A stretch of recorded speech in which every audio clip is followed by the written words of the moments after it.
I think you were there that night. That was the Women's Day show. Oh, I wouldn't go to that.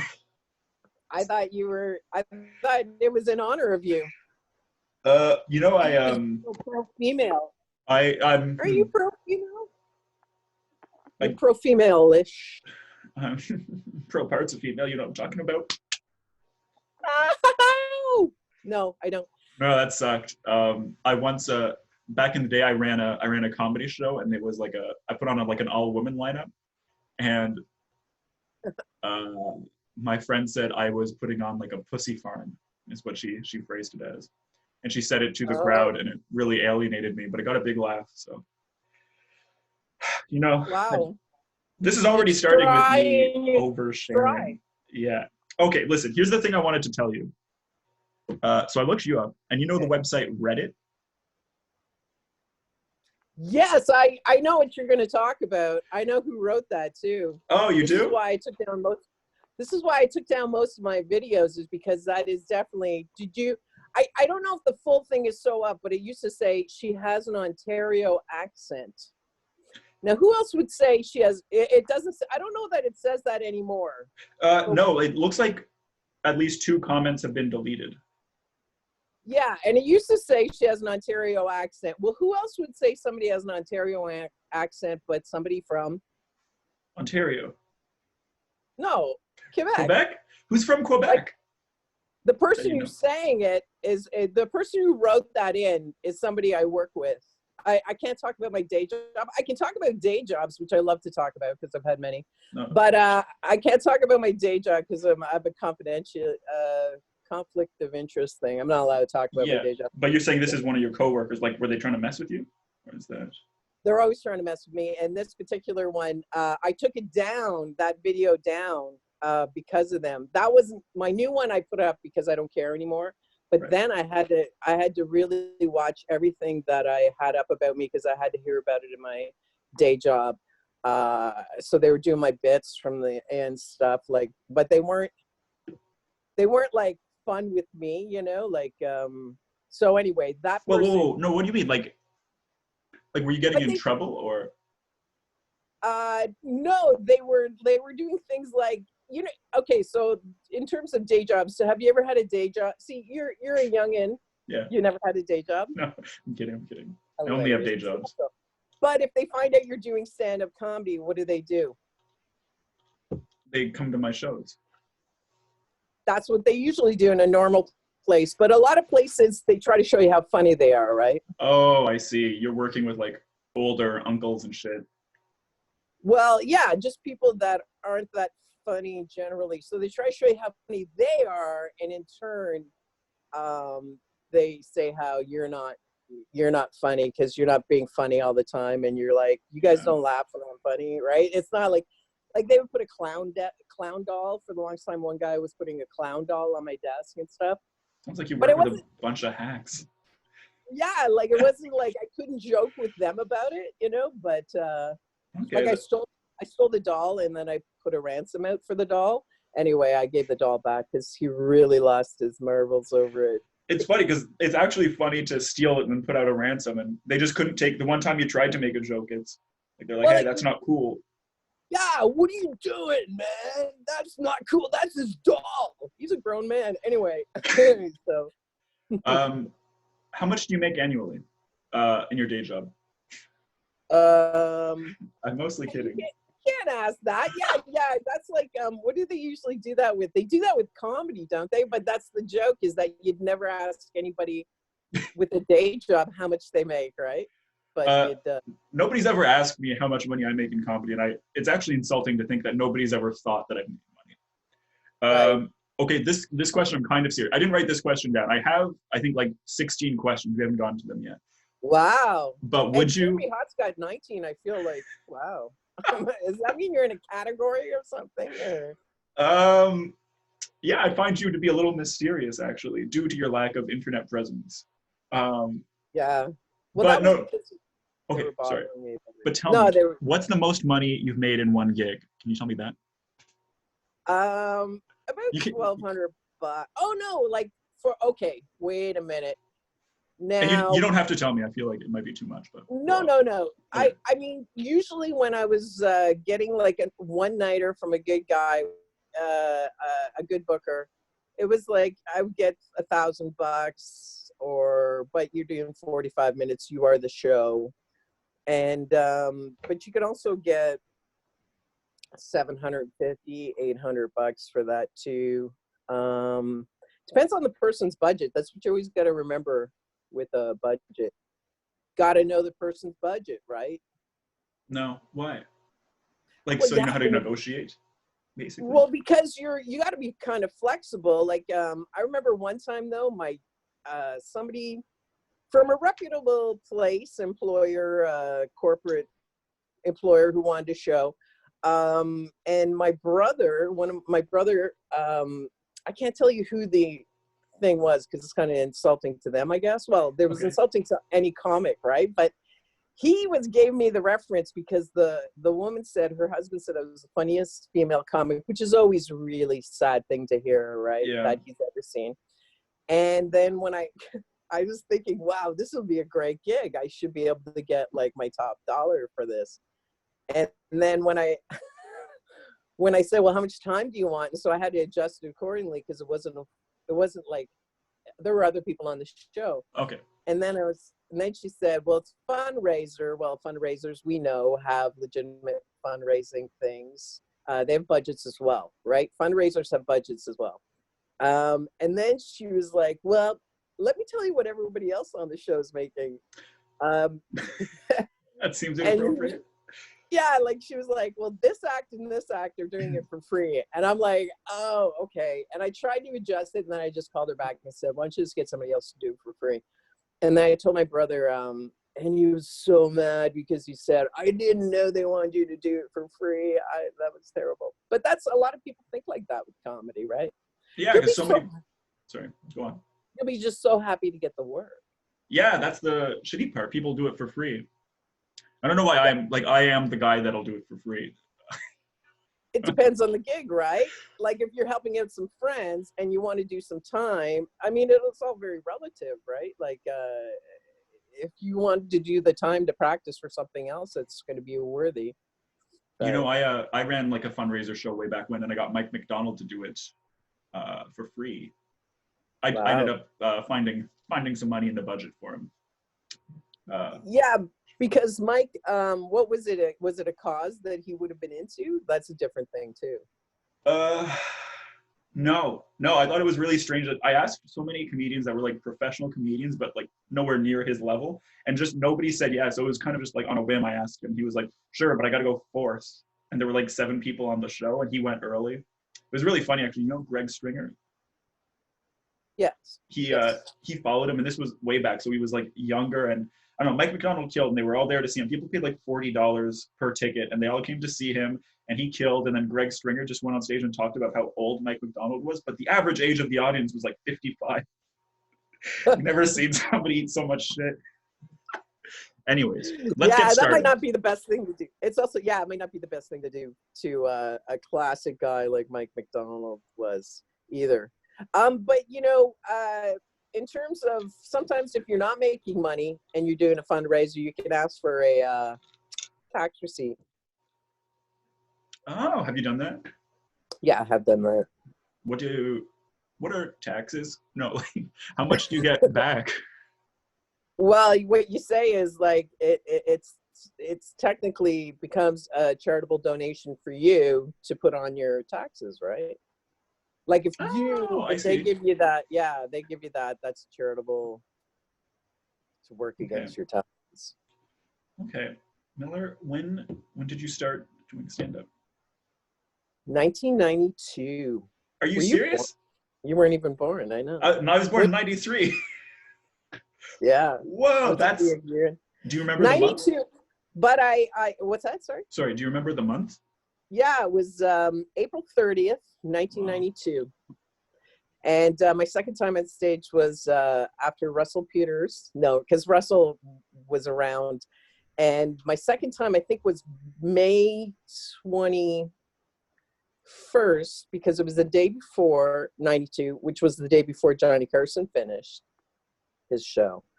Do you know who he is? I was I've heard tell of a Johnny Carson. He was like a Conan impersonator, right? Something like that.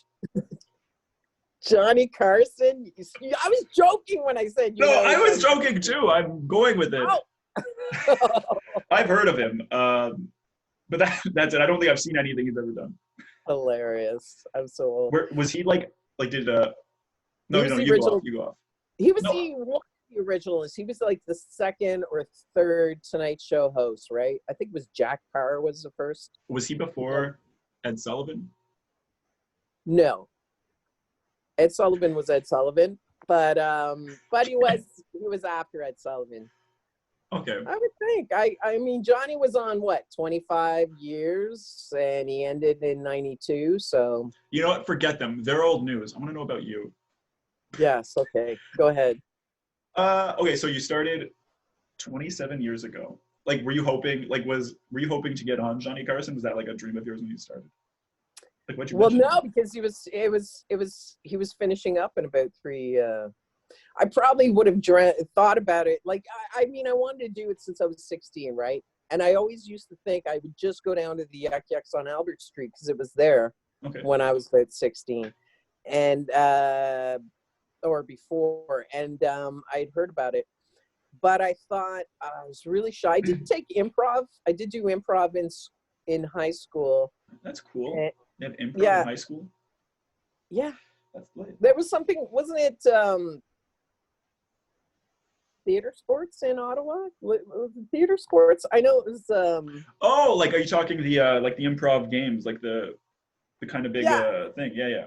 You did yeah. that. Yeah, I did some sort of improv thing. I was in a play or whatever we did laugh in, and then but I was a little.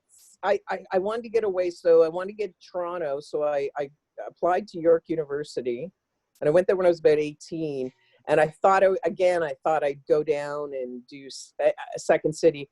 I didn't end up doing Second City until I was about 20, until I had graduated university, and I had gone back to Toronto. I'd come home for a year, and I went back to Toronto, and I did Second City courses, and that gave me the kind of confidence to get on stage and do it. I did a writing program. It was like maybe a weekend or 2 weekends with Steve Smith. Would you know who he was? At CHCH TV in Hamilton. So yeah, exactly. It What do doesn't you mean matter. exactly? Well, Steve Smith is like Smith and Smith. It's like an old Canadian show. He was funny because he did a bunch of shows. I think it was a Comedy Mill and Smith and Smith. But at one point, he played his family.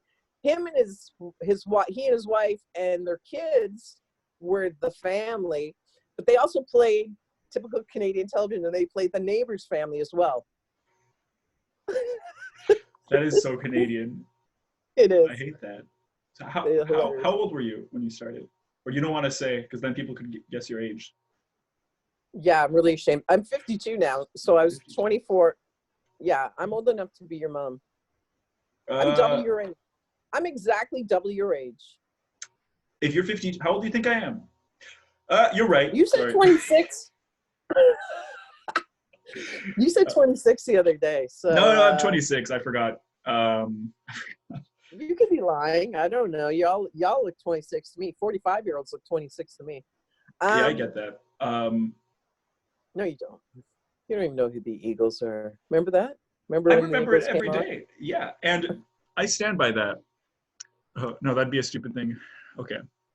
So I have a bunch of questions, and I didn't write any of my questions in like chronological order, so it's going to be kind of fun. Okay. Sure. Yeah. Let's bounce around. What's the?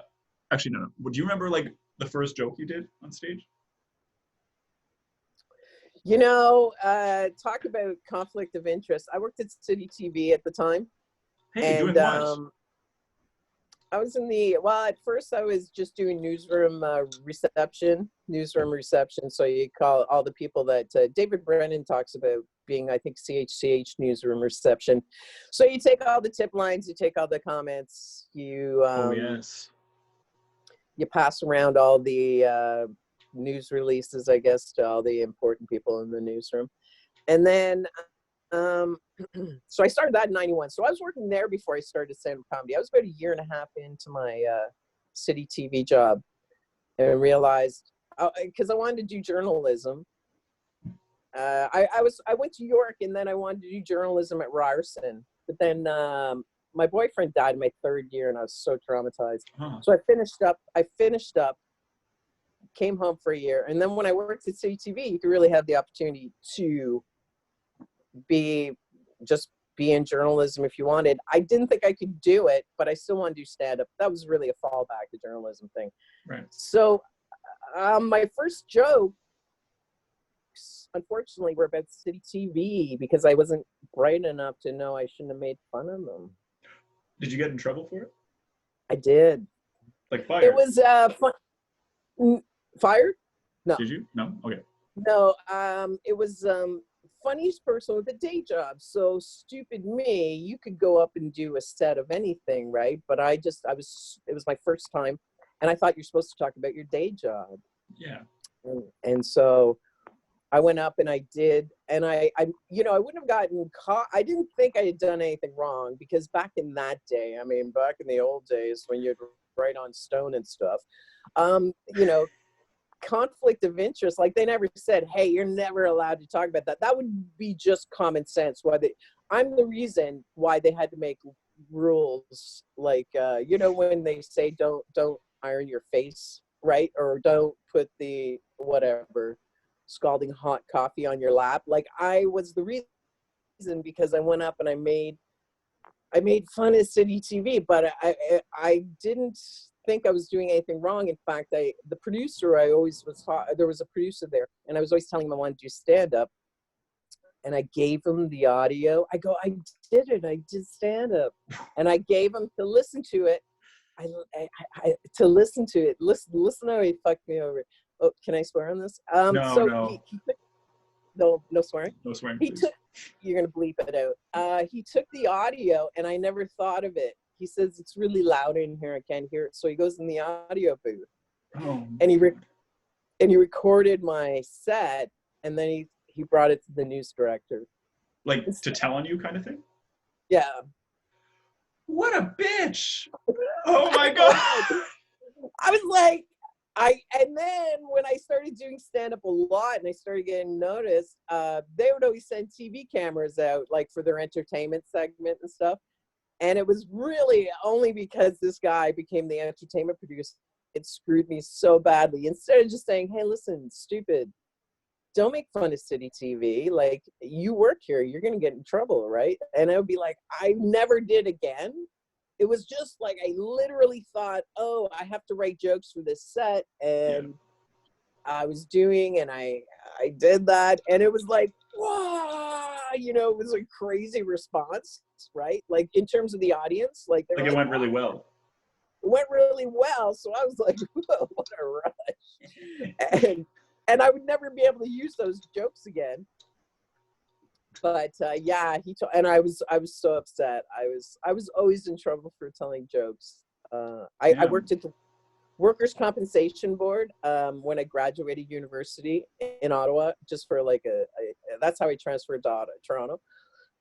And I sent a joke in the internal mail to my boss, right? Like, I took a Far Side card, like it was a Far Side. What's Far Side? Oh, fuck. Why does everybody say that to me? A cartoon, right? Far Side's like a cartoon, like, remember Family Circle? No, Family Circus. Anyway, hey. Blondie. What cartoon would you know? I was told I look like somebody from Family Circus. Yeah, you probably look like Tommy, right? The kid. Is that what they said? Well, if you got a beard. No, I want to say the dad, actually. The dad, maybe the dad. I don't know. Okay, like an Archie comic, right?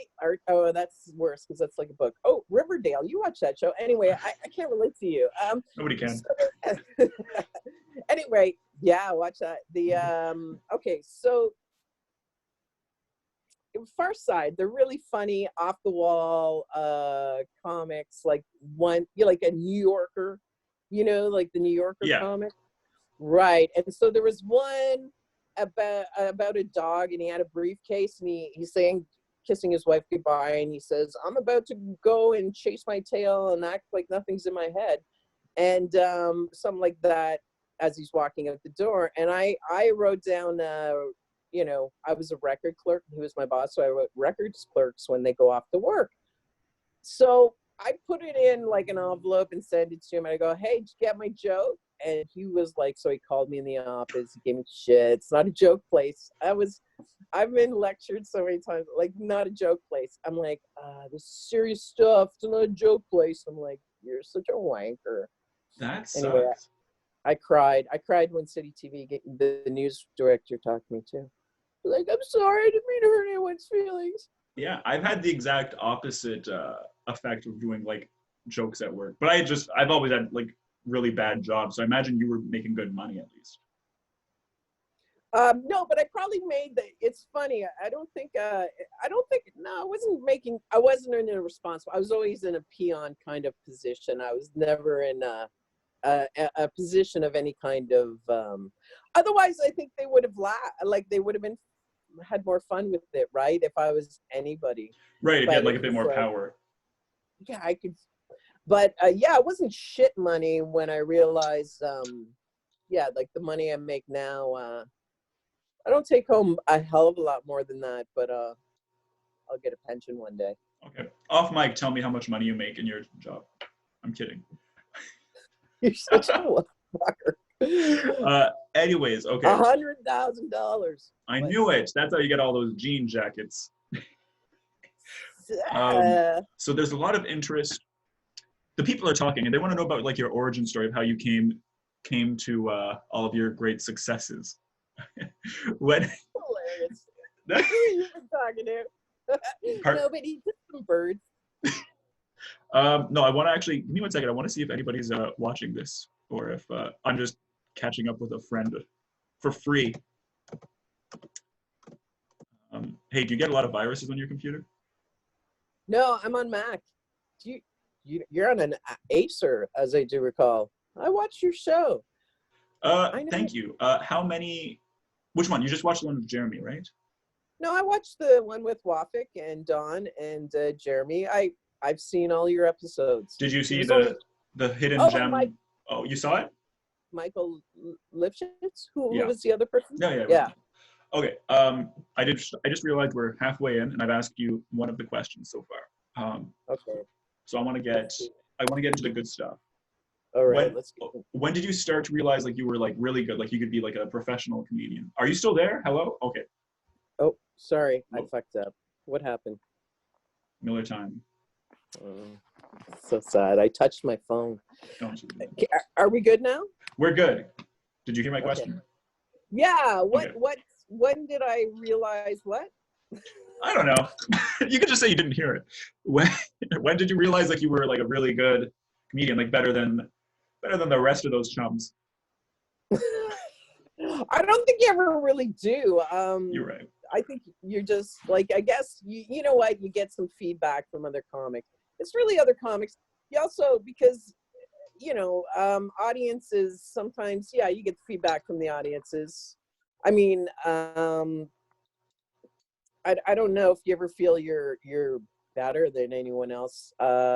You want to strive to be, you want to do the work. You want to take it serious enough, obviously, to do well. But it's the feedback from other comics, I think, that really would pump you up when you're starting out, or the fact that, somebody will give you, a gig or whatever, right? Like they'll book you. Like, is there, like, can you think of any gigs in particular where you thought like this is like the gig or one that you were striving for? It's okay if not. I have other questions. No, it's just funny.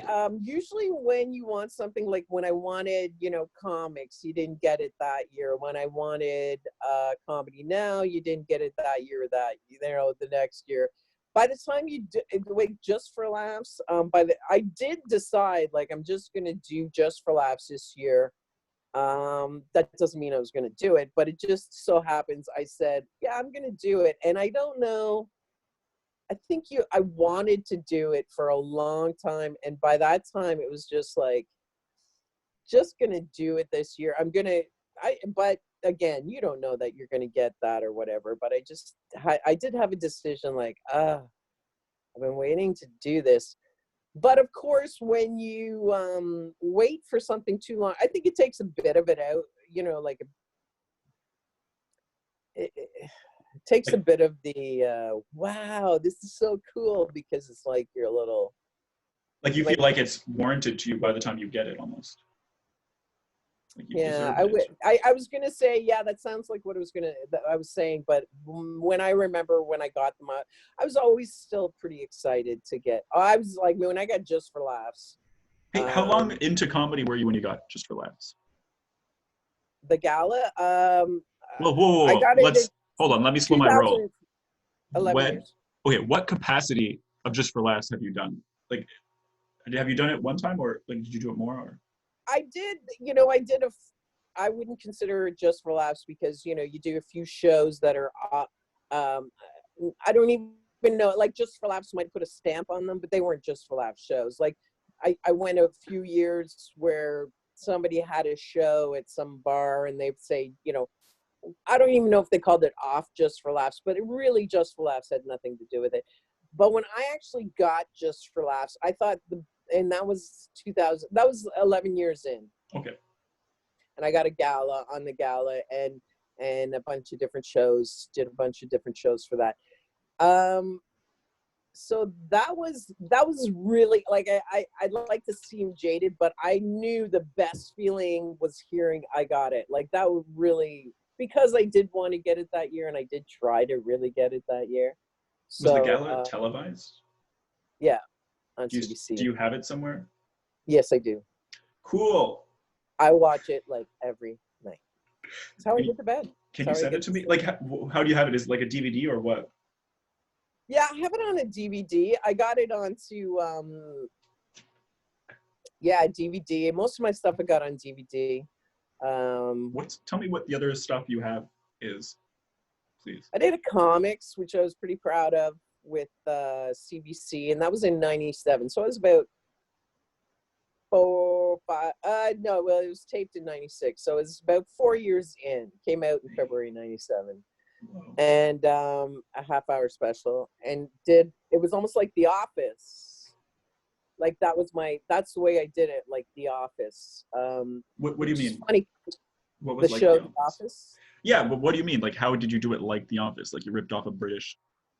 No, it was before the British. It was before it was even on. And the funny thing was, and I still have it somewhere in my paperwork. So the BBC says, "We heard you did this show." My Joe Baudelaire produced it, and he said, "Somebody at the BBC, here's the information.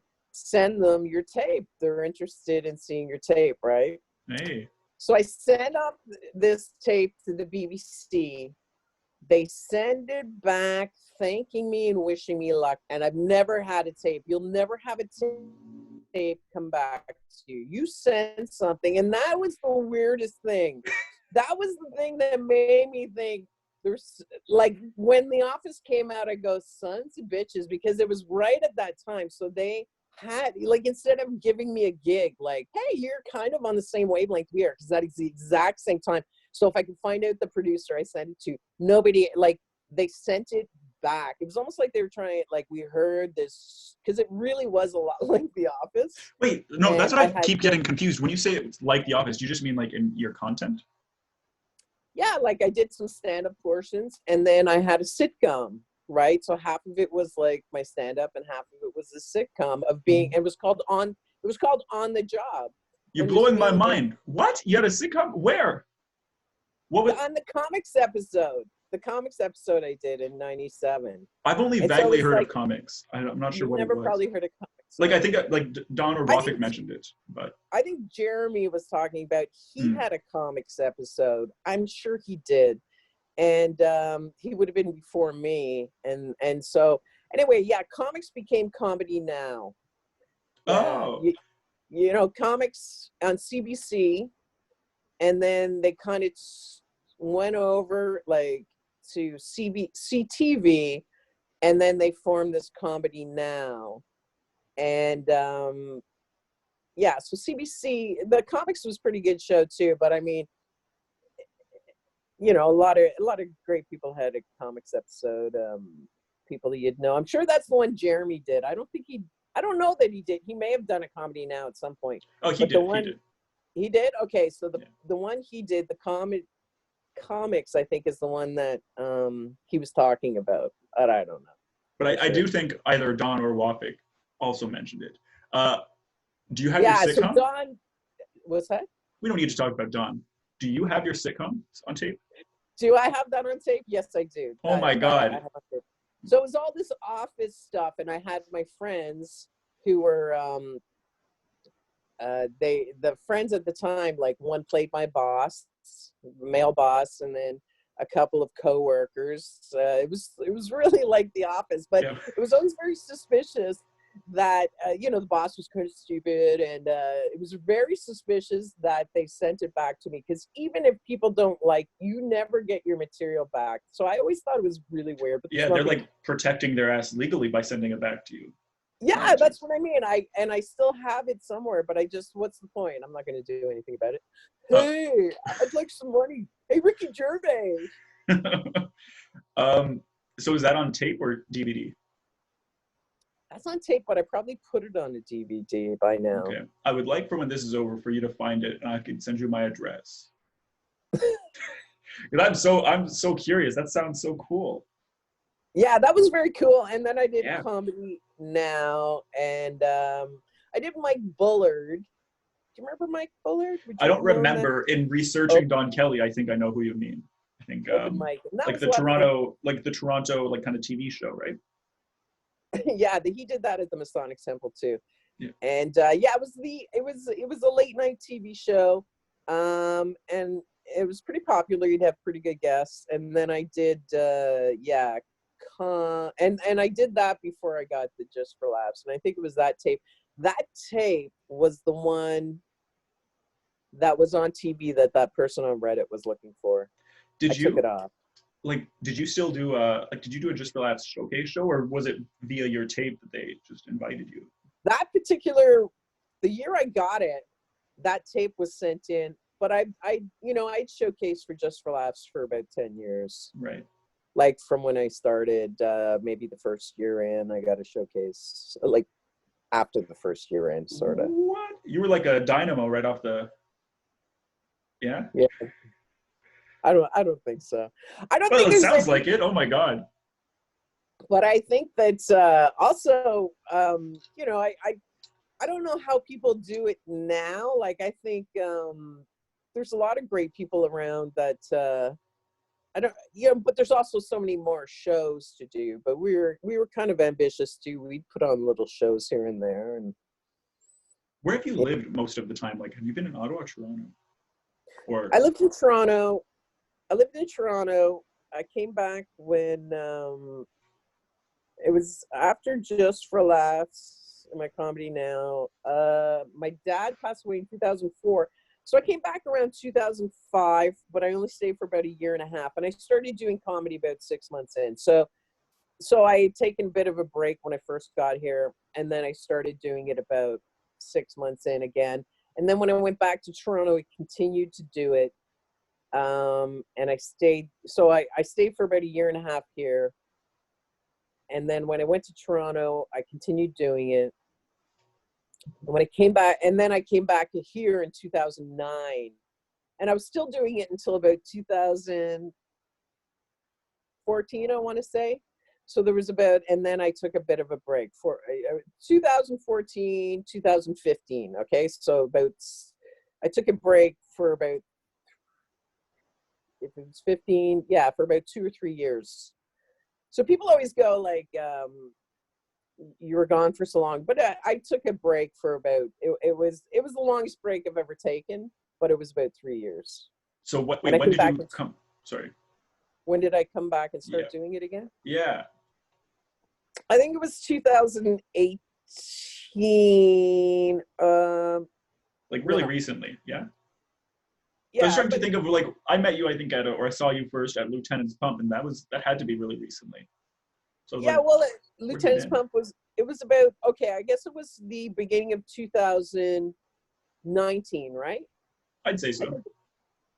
So, okay, so if I was off from it was about the end of 15, so about 16, 17, 18, and then I started again in the beginning of 19, and I've been doing it for about a year and a bit now.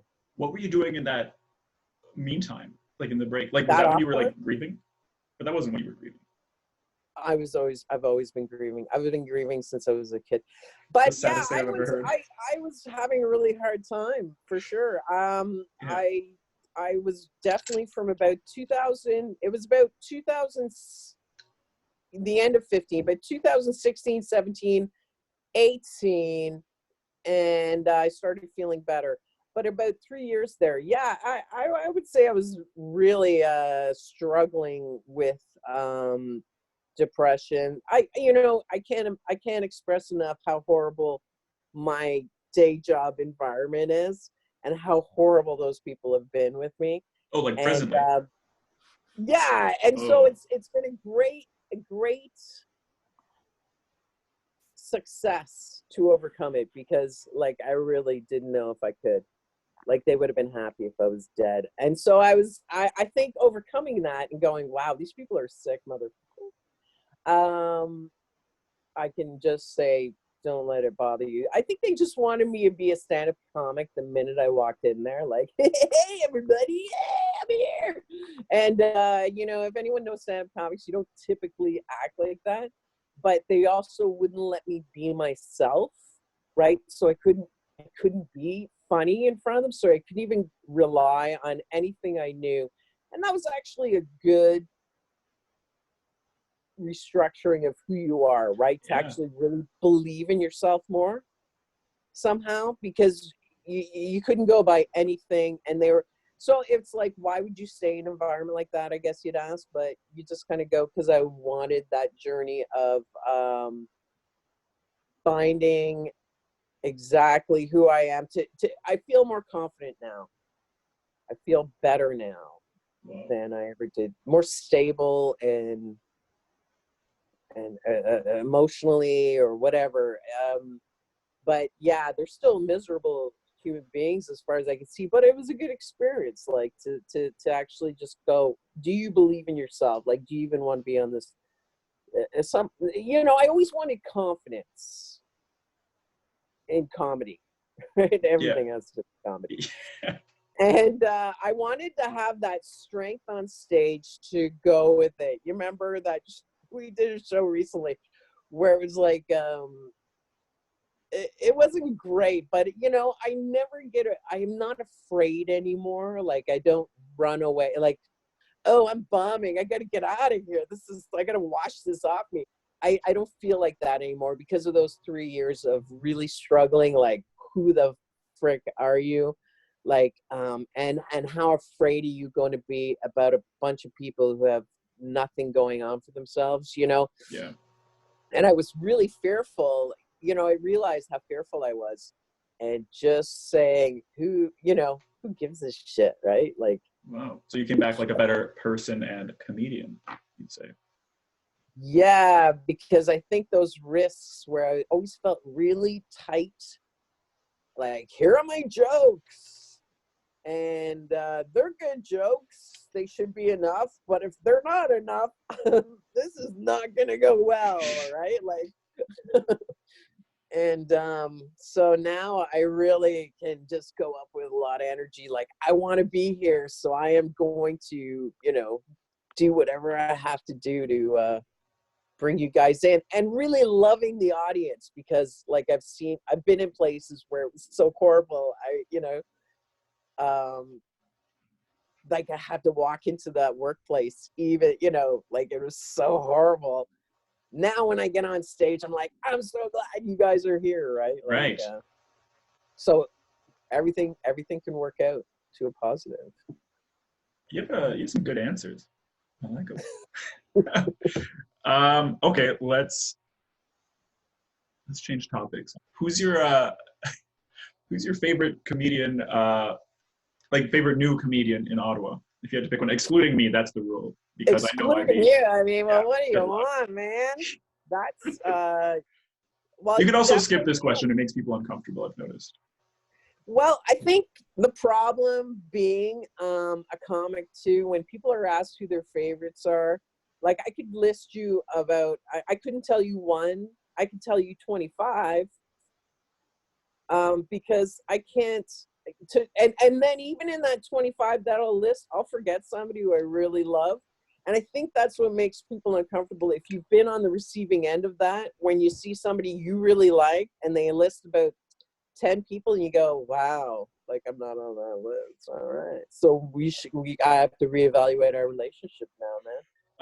I've asked this question to everybody, and so far, only Wafik actually answered, and he answered so quick. Like, he knew I was going to ask for something. He had 3 people ready to go. It was so funny. I could start listing. I could say, Okay, here, start listing, and I'll stop you immediately. You were just about to list. Okay, go on. I would just sort of come from who in the order I met.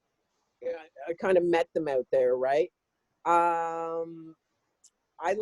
There's so many good ones. I love Ev O'Driscoll and Sophie Hayes, and I love David Haddad and Mike Bombay and Dylan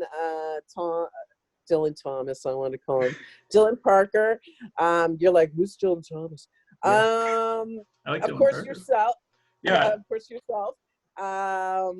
And I just slipped Rachel Montgomery. There's so I'm trying to think.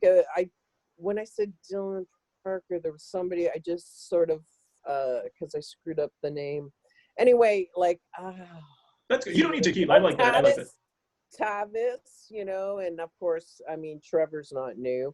So no, but I just meant that he's fairly established, you know, like, and there's a lot of people that I know that I haven't really seen either, right? So yeah, like I might know them, but I haven't seen them. I haven't seen them get on stage. I see, like, you're friends with comedians you haven't actually seen perform. Yeah, like I may be, so I haven't even seen them perform. But I know, see, this is what annoys me is that I've actually done it now. Yeah, I didn't think you would. I have forgotten people, you know, like that I think are adorable. No, you haven't forgotten. We're on a time constraint, and okay, I think got to move on. Everybody that's listening understands you, like, that they're one of your favorites. And Lisa, I should have just given the first names. Anyway, it's not like there's that many Davids and Rachel. It's a fun list.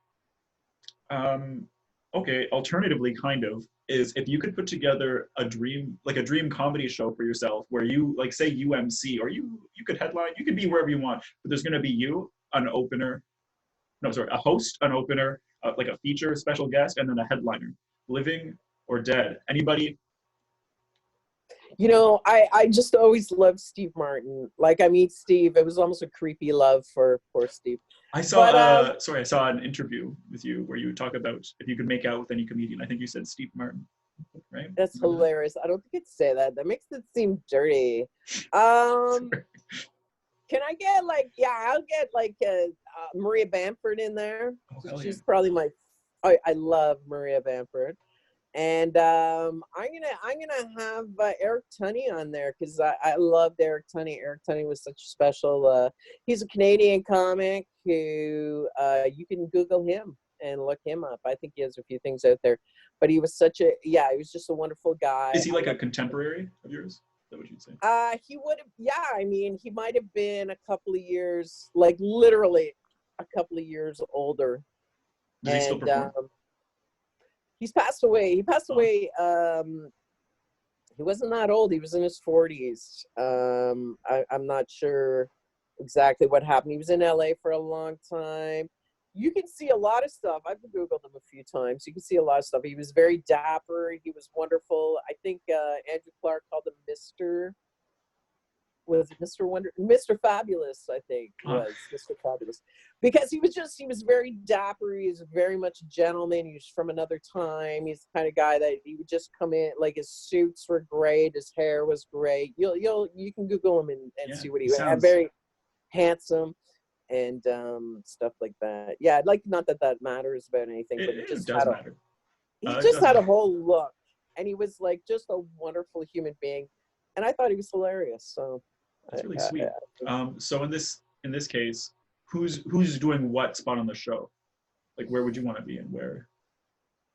well, I think that if I was going to get, I guess I would host, only because I would want those people to have their space to really maybe get Steve to host and yeah, just put him in that position, and then maybe I'd open, and then Eric could Marie and Eric could decide which one wants to feature and Sorry, Miller, you actually have to decide. headline. I don't actually treat fellow comedians or like that comedians. They have some say. I Okay, you're love right. I love Dane Cook too. Does that? Well, he would have to take the place of somebody, and he couldn't take your place, so you'd have to kick one of your three out. Wow, this whole thing about, oh God, that's never gonna happen. There's so much freaking pressure. Okay, do we have other questions or? Oh, you don't like that question? I can't believe of all the Oh no, questions I've asked you, that's one you're like, move it on, she. But I thought I answered it.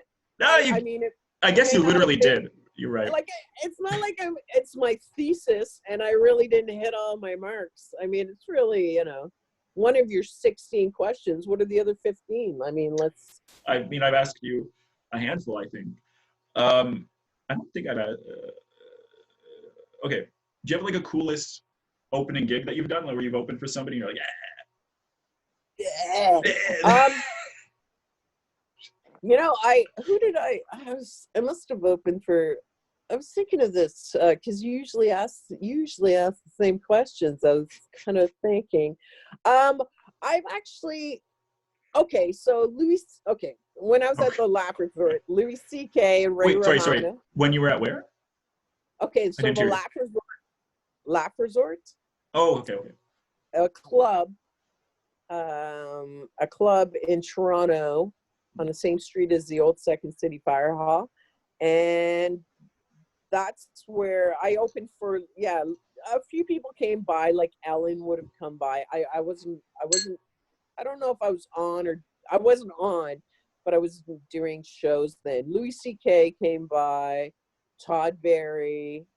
You're like, yeah, I love. No, I like Tom Berry. Yeah, I mean, I love Todd Barry. I didn't mean these guys. But anyway, Louis, Todd, who else? Oh, Ray Romano. You open for all these guys.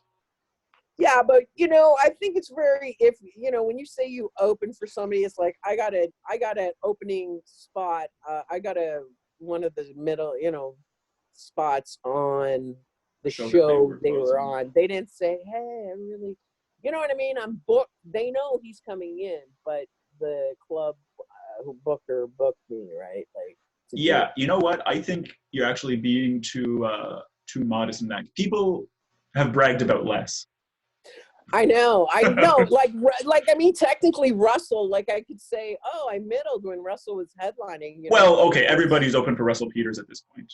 But I haven't been said like, hey, Russell's never said, "Hey, can you open for me?" So who else was? Well, hold on. Chris Rock and Howie Mandel would come by the resort and do spots, but that was not like I mean, when I might have been on those shows, but I wasn't. Was that venue's closed now? Is it? Or, yeah, it is closed.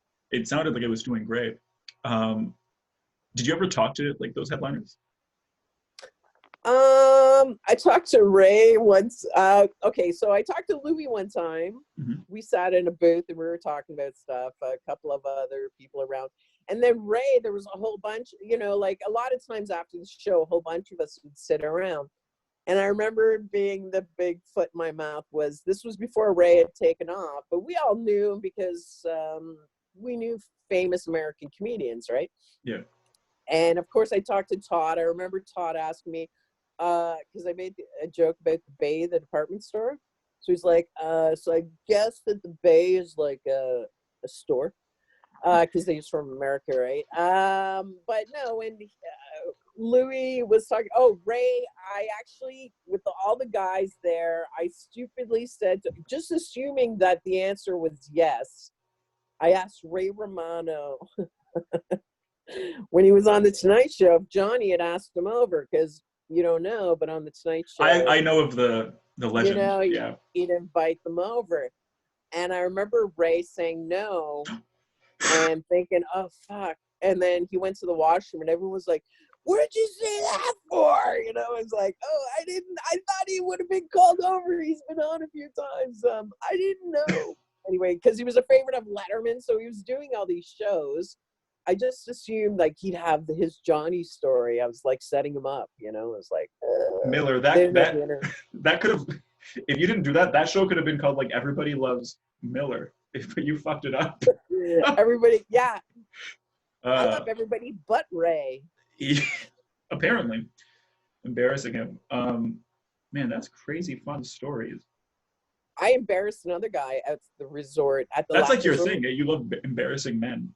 I know, it's like mortifying for me. I know, I just like, I screwed up, and as everyone's like, as soon as he's, don't leave, Ray, don't leave, because they're gonna attack me. But there was a guy who came into the resort. He's a old Second City guy, and when I saw him, I'm like, oh. And he comes to the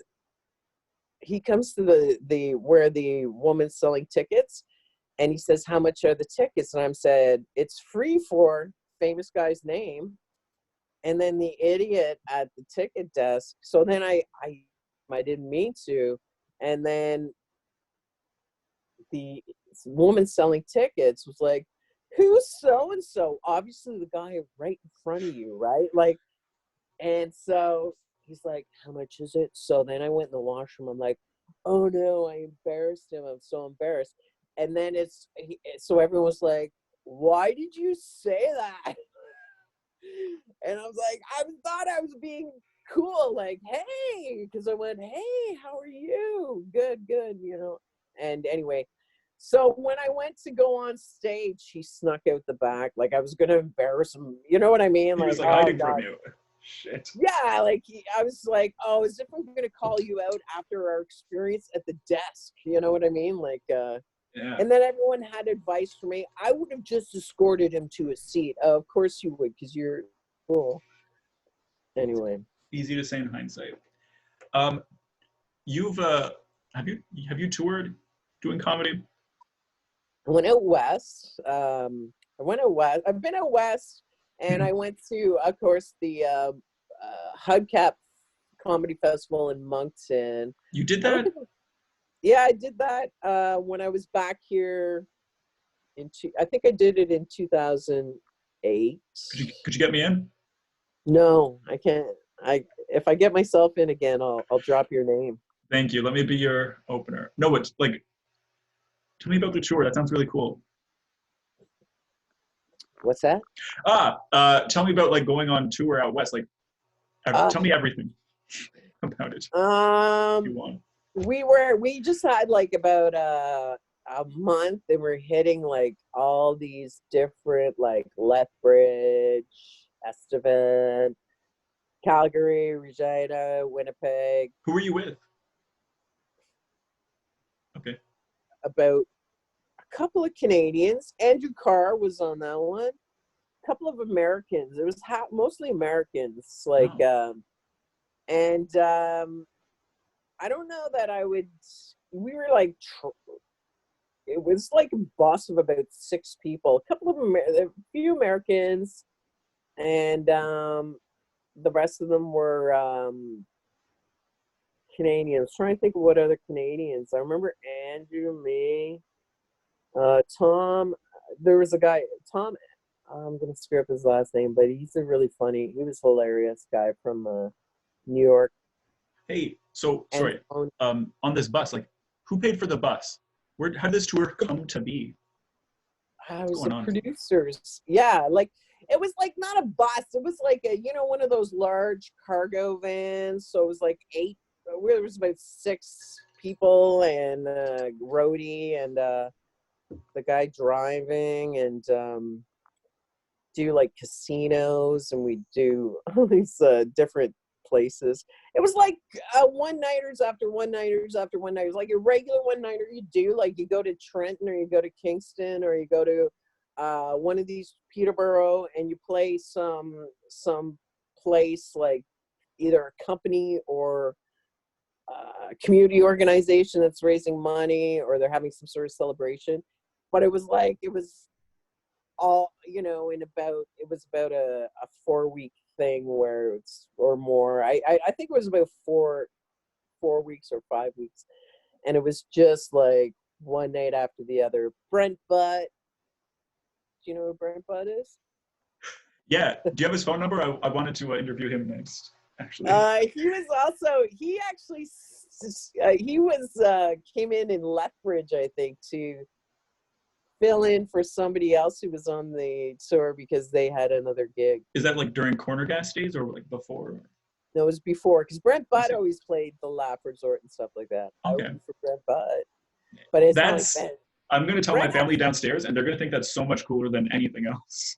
that he had me. I have this, like, even him and Mike McDonald. He did a pilot, Brent Butt's pilot. I remember that, and he gave me a little. I forget what it was for. It was before Corner Gas, but I had a little cameo, and then Mike McDonald did a little special one time. I had a little cameo in.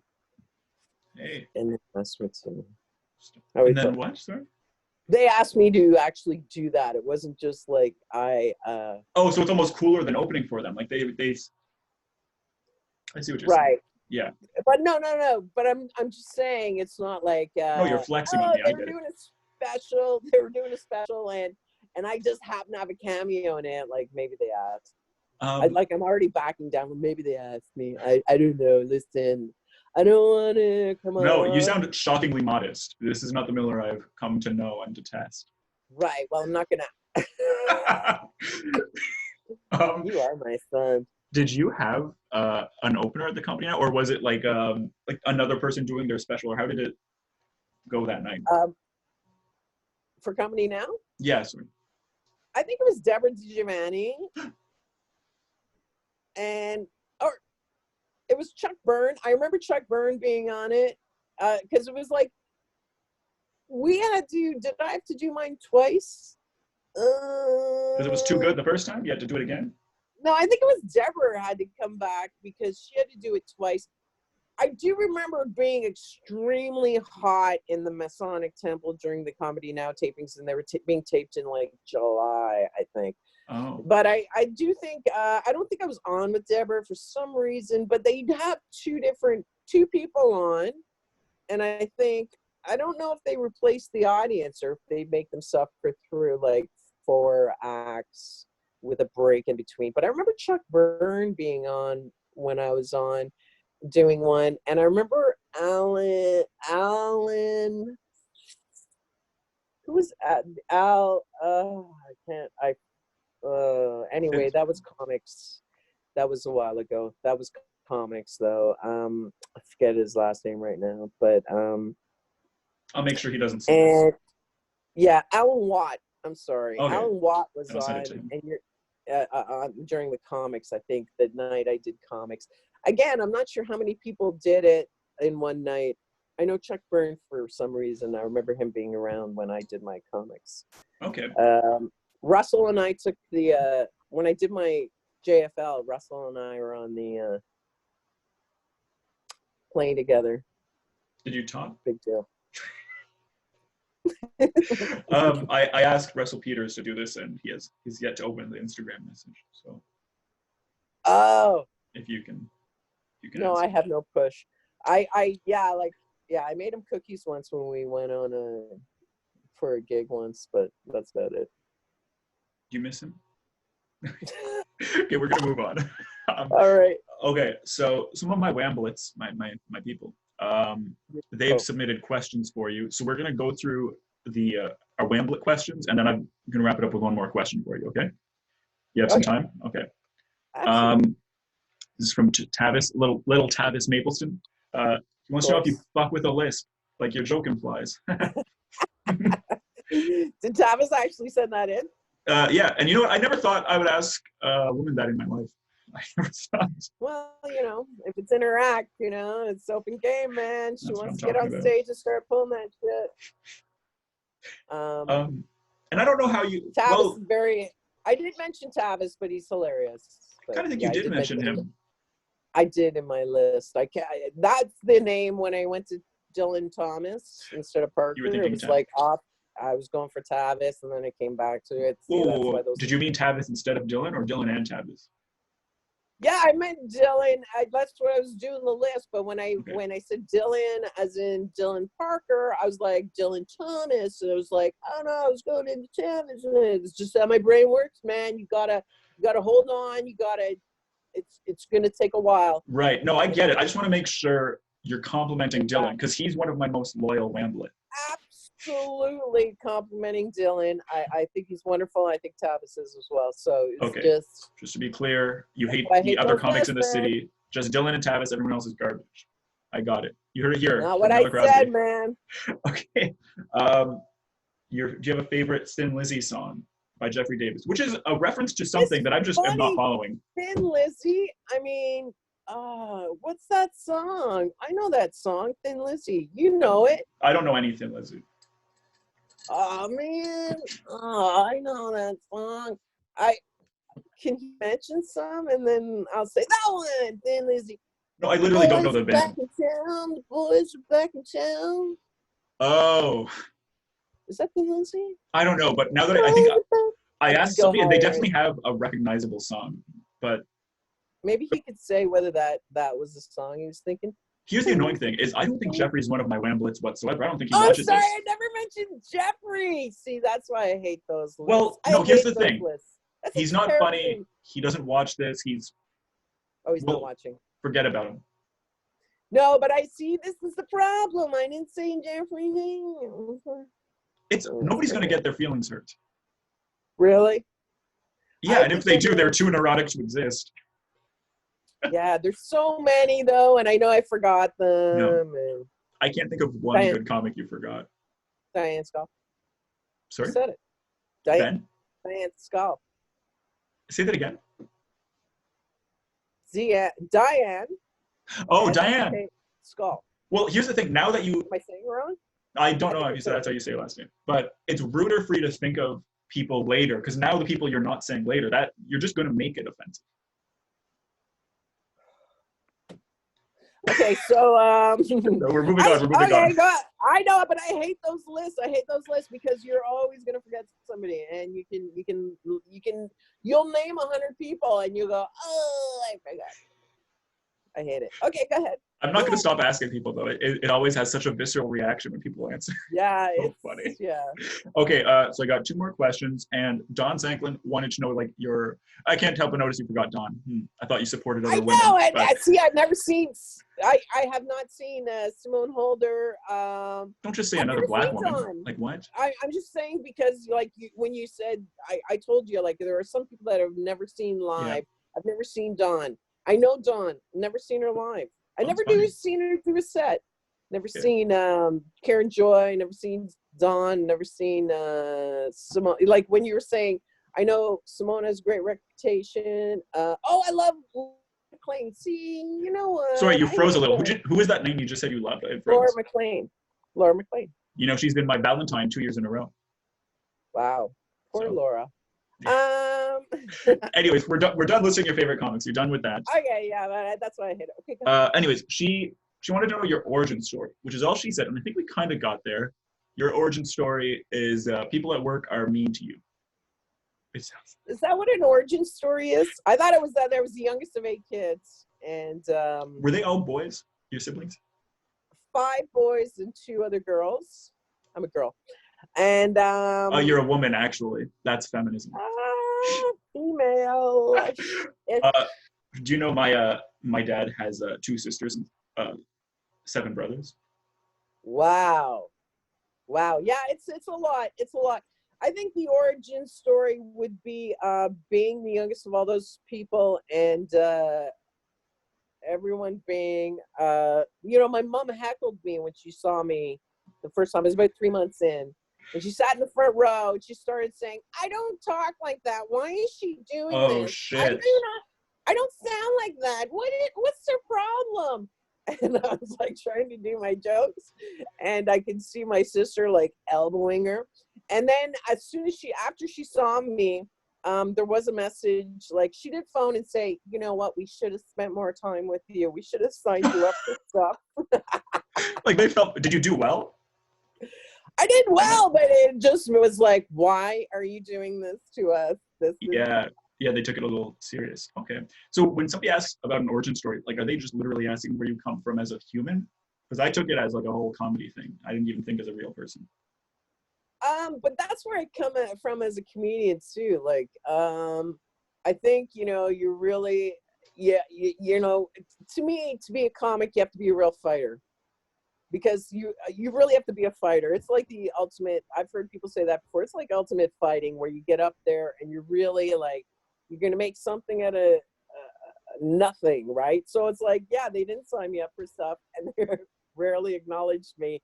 And my brother, who was closest in age, was like a golden child. So it was like, but yeah, just being funny, realizing you're funny, but just finding your voice, like, because I mean, I was always like, you had to find your voice. It's almost like just life. You have to fight, you have to fight to be heard. You have to fight to be seen. And you have to, you just have to also persevere, which is what comedy's about too, because Jerry Stiller, 92, just died, right? He was doing comedy forever. You never retire from comedy. Like, you just keep going and hoping that, you evolve a bit more. But I think the origin story is like, you have to just keep fighting, and not make it look like you're fighting. I'm not fighting with anyone. But That's my problem. It always looks like a real struggle. yeah, but it is a struggle. It's like I'm drowning the entire time I'm on stage. It is a struggle. And Um, yeah, I think that's it. Just to keep trying to find a way that you're gonna, you one thing I learned, clown was a horrible thing to take. I took clown. It was horrible. I got a scholarship to take clown, theater clown. Wait, And it was horrible. what the fuck are you talking about? You got a scholarship to take clown? Yeah, take a clown. It was like a 10-week, 6-week, 10-week course. Did you do it? Whatever. I did, and it was, theater clown's terrible, right? And I mean, it's terrible. Like, it's hard on you and everything.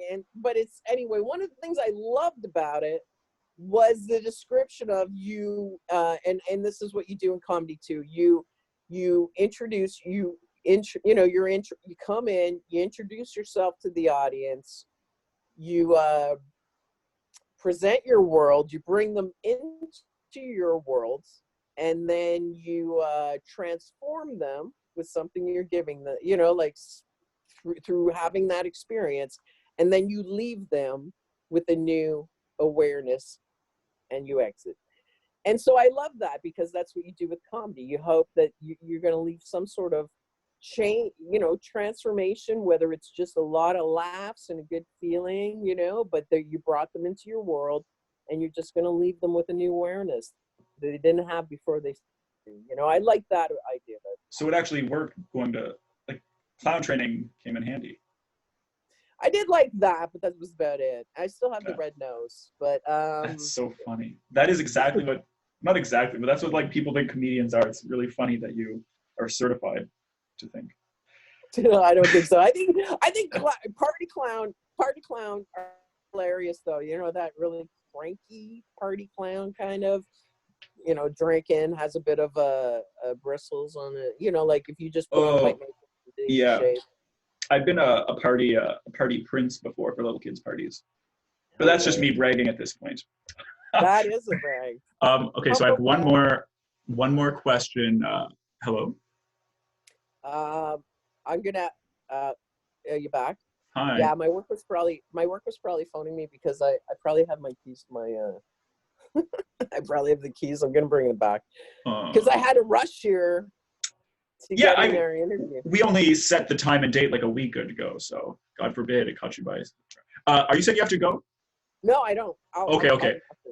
Yeah, so I just wanted to ask you one more question that was written in, and then we're going to check the comments to see if anybody wanted to say anything, and then I've got one more question. Okay. Can you still hear me? I can. Am I? Can you hear me? No, I can hear you. I just got a pop-up saying my speaker is not working. Please check your connection. And I'm bad with the internet. Anyways, we'll keep going for a little bit if you got time. I can hear you. Okay, cool. George is silly. You remember George? You didn't think it was funny. I'm kidding. He wants to know. He wants to know where you get your ideas from for comedy. What a pure question. So innocent. Absolute. Yeah. I mean, where do you get your ideas? Hilarious. I think it's just stuff that you come across, right? It's just that judging of your environment, and then you just sort of start saying something, right? Like you just, and you just start. It's almost like your rant on something, and that's what it is. Something obviously has to strike you, and then I think of those few things that I'll think of, like, oh, I had 5 ideas, and I'll jot them down, and then you might come across something funny or not. Okay, that's good.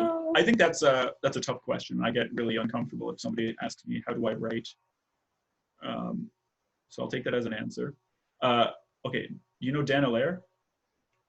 Of course. Yeah, Dan Allaire is very funny as well. Okay. Well, he says, hey. See? He says, I'm just looking at the comments right now. Oh, Don gave me a literal definition of an origin story. Do you want to hear? Sure. Okay. An origin story is an account or backstory revealing how a character or group of people become a protagonist or antagonist, and it adds to the overall interest and complexity of a narrative, often given reasons for their intentions. And I think you kind of did that. Yeah. And that's what we strive to do here at the Wambies. I just really wanted to be a comic from when I heard that Steve Martin album. I thought, that's what I want to do. And I was pretty funny. A teacher one time phoned my mom and said, she thinks she's the class clown, but nobody's laughing at her. Nobody's laughing with her. They're all laughing at her. And I'm like, Mom, I laugh, so laugh. And they are laughing at me. I am totally taking that teacher down daily, and she hates it. And anyway. Okay. Then this will be our last question, okay? And I think it's a fun hypothetical. I'm obsessed with hypothetical questions. Okay. So let's say, last time I talked to you about this, like you're in the midst of trying to put together like another headlining set, yeah? Yes. Okay. So let's say you do, and then you're going to like record a comedy album or like a comedy special, like you get one of those sweet great TV things. Like what would your what would your intro song be? That's what I'd like to know. While you're walking on stage. Walking on stage. Can I get any intro song? Any song? Yeah. This is going to be HBO, so anything. Anything. It's too much freedom. Yeah. What's that? Freedom? It's too much. No, it's just too much freedom. Now you have too many options. Yeah, too many options. I don't know. I think I'd have to write a song or something. No. No. No, thank you. No. You're sick of the jokes, funny man. Let the musicians do the music. Okay, so comedy. What would be good? Would it be like upbeat, like? You can't do Eminem because that's what what that comedy club does, and then. But that's only in Ontario. No, he does Eminem everywhere. Oh, Toronto, yeah, right. Like I just mean, right, Ontario. Yeah, that is in Ontario. But I remember, it's funny. I think I don't know. I think you'd have to get your own sort of. I want something like that. I want. Interesting. Why, like techno-y? Oh, I think let's do techno. No, because I remember Yux, Yux used to have I'm a wild one, I'm a real wild one by Iggy Pop. Was that Iggy Pop? And then what did they do now? They do it's a cover. Painted Black. Yeah. Painted Black by the Stones. Yeah, maybe I'll get Start Me Up. Let's do Start Me Up by the Stones. No. I did it. I answered Okay. your question. No, thank you. Okay. And what would the Or special be? let's spend the night together. By who? Or okay, yeah, this is going to turn into one of those lists. Maybe I'll get a little Tina Turner in there with the one where she's on the Rowboat Queen. What's that? I What's don't know that Tina one? Turner. Oh wow, of course you don't. Okay. So are those all your questions? Uh, okay. What would you Yeah. call the album? That's the last one. I want to know what the name would be. Oh, the I want to put you on the spot. That's a tough one. Fucking list. How about I probably have thought of a bunch of different titles. I'd have to look at them. Yeah, Start Me Up, maybe. Maybe I just steal from my opening song, Start Me Up, baby. No, geez, I'll have to get back to you. I'm sure we'll have another interview. I don't I'm think sure I'll so. be on again. What? I don't think that's what could we talk about for another hour and a half is what I'd like to know. Yeah. No, it's okay. Right. Why would anyone want to talk to me for another hour and a half? Okay, so yeah, the album. I guess you'll have to wait for my album to see what it's called. How's that answer? That sounds great, and I'd love to open for you when you do your album recording. Oh, thanks. And you know what? I'll do it for free. What? Stop saying that. That is a bad habit to get into. Get into it. I've been around for 8 years, honey. Yep, you start when you're 18. That's really good. That's really good. Yeah, That's it really made me a healthy young man. Yeah, I don't know. That's true. I always wondered. I always like sort of kicked myself for not starting at 16. I thought, I do the opposite. The grass is always greener. Like there's a bunch of comedians I know that are like only a year or two in, and they started like right around 25 or 26. And I think mentally it's like the healthiest thing. Like, but I was 19, and anyways, we'll get into my sad backstory later in our next call. At 24, I mean, I started at 24, but you're right. You're formed as a human being at 25. You're an adult, and so But I don't know. I think that whatever, like you say, grass is always greener. Anyway. Anyways, bye. Is it okay? Okay. This might have been my favorite one. Oh, yay! You're not just saying that? No, it's like top 4 for sure. Top 4. Okay, thanks so much. Thanks for coming. Yeah, thanks for. Okay. Bye. Thanks. Bye. Bye. I'm trying to end the Live meeting. long and prosper. Yeah, I don't get the reference. Yeah.